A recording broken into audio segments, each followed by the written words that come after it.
Welcome back to another episode of VG the Savage. This Pokemon Showdown battle was another battle from the Randoms tournament that the last battle was from. This one is between, of course, VG, the Magnus Carlsen of Pokemon, the Savage, and our friend Lou. So, this battle, at the beginning you're going to be like, alright, this isn't too interesting, but it takes a turn that just shows how much of a savage VG really is. So let's go ahead and jump right into this. Alright, so VG gets the lead off with the Sawsbuck, and Lou gets the Stantler. So we've got these reindeer out here. It's looking like the damn North Pole. Gonna set up the sub just to see what Stantler's doing here. He goes for the Mega Horde, which breaks the sub, of course. So VG's going to get out of there. He's going to go into the Skarmory, which can obviously take a Mega Horde very well. Look at that. That shit that was a crit, and it did 14%. So basically, we've got this Skarmory sitting out here, and now in comes the Registeel. Now this Registeel, VG, I was in the call. VG's like, man, this thing's going to be annoying to deal with, but he does find a way, and you got a little preview of it right there, and it's absolutely savage. So Lou brings in his Quillfish. He's going to taunt the Skarmory, which cripples the Skarmory heavily. This Quillfish does pose a little bit of a problem for VG because it can paralyze and taunt. The Brave, and it's quite bulky actually. The Brave Bird didn't do much. So VG's going to bring in the Mew, hoping probably to get a Psyshock off on it. Take it out. And he does get the Psyshock off, but that Quillfish is just so bulky, I guess, that it didn't quite take it out. But Lou, forgetting Mew's ability, he goes for the Thunder Wave, which actually ends up helping VG out by paralyzing the Quillfish. However, I don't think he ever got like any major para-hacks in this battle. So he ends up not getting para-hacked, and he's able to take the Psyshock, and or he's able to give him the Psyshock and take out the Quillfish. So the Stantler comes back in, going to get out of there, fearing the Mega Horn, brings in Scissor. Lou, predicting a switch, I guess, went for the Double Edge, which is a pretty safe move, but Scissor obviously can take that very well. Goes for the Bullet Punch, which is going to take that Stantler out. In comes the Gligar now on Lou's end. Goes for the Earthquake and gets the crit. And that doesn't quite take Scissor out, but it effectively makes him dead. But luckily, before he dies, he was able to get off the Defog and get rid of those entry hazards, so we can now bring in this Pokemon a little bit more safely. So he's going to hit this Gligar with the Rock Blast from Golem, which ends up doing quite a bit of damage, actually. But that Gligar's got Roost, so he just gains it all back. VG Kamikazes, goes for the Explosion, but that Eviolite Gligar is just too defensive, too bulky. So he's able to take that very well. And even these Psyshocks from Mew, he's taking really well. So basically, that Golem just died in vain because now Gligar is back at 100% and Golem is still dead. But fear not, the savagery is just waiting. VG's sandbagging him at this point. So the Mew roosts up, and in comes the Masquerain. It's going to set up. It's going for the Quiver Dance. It's going to set up. That's a scary thing to see. The Hydro Pump doesn't take Skarmory out. Thankfully, VG did not get Parahax there. If he did, it might have been over. But he's able to get that Whirlwind off. A move that is going to be crucial to this game.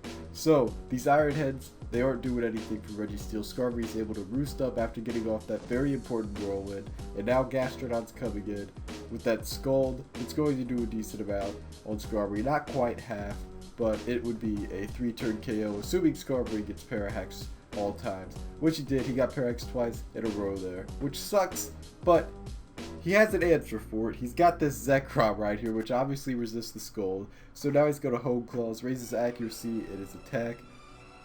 Excuse me. So the bird doesn't do anything because he got that Lumberry. And here comes another Scald. This is basically all that Lou can do at this point. He can only Scald this thing. He doesn't really have an answer for it. He doesn't have a counter. He just basically has things that can take these attacks. Luckily, VG only got the 2-turn outrage there. If he had gotten 3-turn, that might have been a bit annoying, dealing with that Registeel out there. He brings in this Mew now, which is probably not going to be able to do much to this Registeel, assuming that he is getting Paraflinched with that Thunder Wave paralysis, plus the Iron Head possibility of flinch.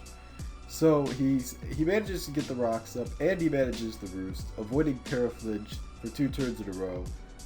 And Gastrodon comes in. He's now in red health because of entry hazards. Gets back up to below a quarter, 24% here.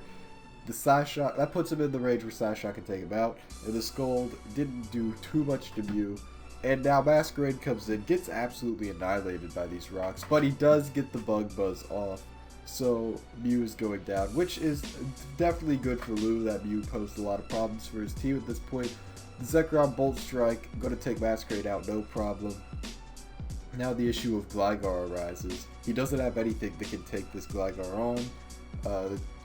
I guess Lou expected him to stay with Zekrom, or I don't know what he's... Oh no, he may have expected Salzbuck switch and went for Toxic there.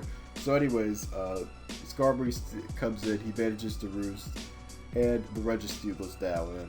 And now, it is going to get savage. Just wait. There we go, first level of spikes. Are you ready for this?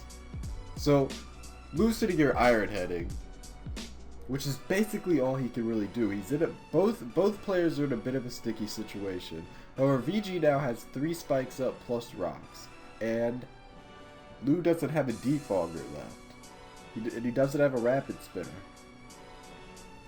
So essentially, as soon as Skarmory stops getting Iron Headed, and he went for 4th spike because he lost count, but as soon as Skarmory stops getting Iron Headed and Paraflinched, it's going to get savage. Very savage. But look at this. Look how many flinches this Registeel got.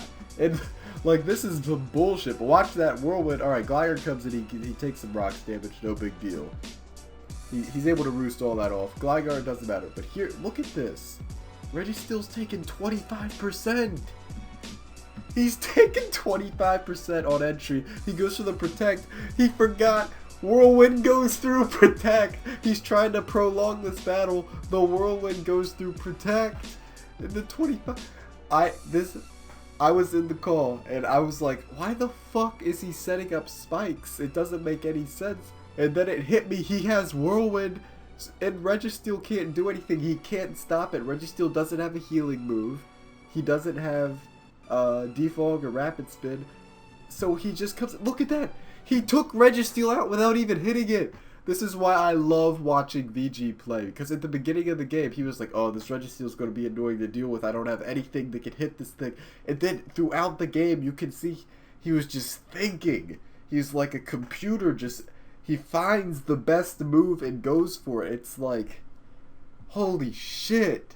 And then it now comes down to Skarmory versus Gligar. An extremely annoying battle.